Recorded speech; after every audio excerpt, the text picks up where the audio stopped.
retail since 2018 has been one of the unloved asset classes. So a lot of real estate owners and operators really weren't that interested in investing in retail, but that has completely changed.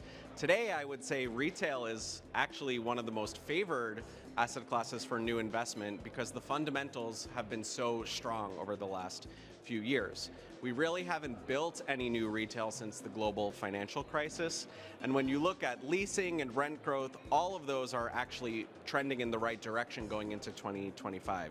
There's not a lot of availability out there. And when you have little availability, that's when you actually can grow the income in retail. So one of the main reasons why retail's in favor now is actually looking at cap rates. You can get positive spreads to financing. So it's one of the only asset classes today where your interest rate on your loan is below the cap rate of your investment.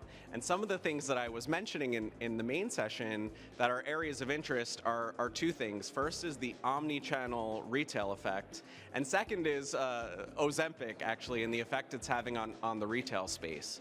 So for the omnichannel space, what we're seeing is actually that a lot of tenants are choosing fewer locations, so not huge expansions in their footprint, but they're choosing better locations that are more convenient to the consumer.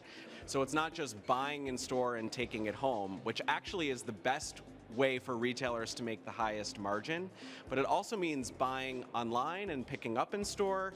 It means buying online and having it delivered to your home if you think about Instacart or Amazon Fresh. And it also means being able to return things you didn't buy at that store to the store. And the best example of this today is Whole Foods. You're actually able to go to Whole Foods and order your groceries in advance and pick them up. You can order online and have it delivered to you, or you can bring your Amazon package that you ordered online and realize you didn't want or you didn't need, and you can bring it back there and have them return it. And so this kind of retail strategy for retailers, this omni-channel format in good locations, that's what's actually driving a lot of the retail leasing activity, that convenience for the consumer. And so the other thing I was talking about was Ozempic, and this comes from my friend Laura Barr at CBRE. She runs our retail practice.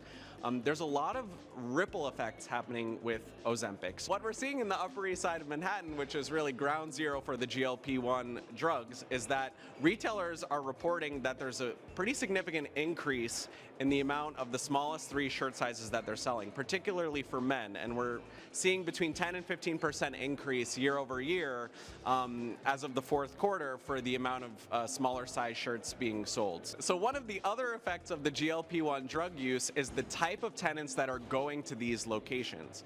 What we're seeing is that consumers, they want healthy, fast casual food. So that means places like Cava, Chipotle, Sweetgreen, even Starbucks to some extent that have healthier food offerings. These are the type of tenants that are doing a lot of leasing in your neighborhood and community centers.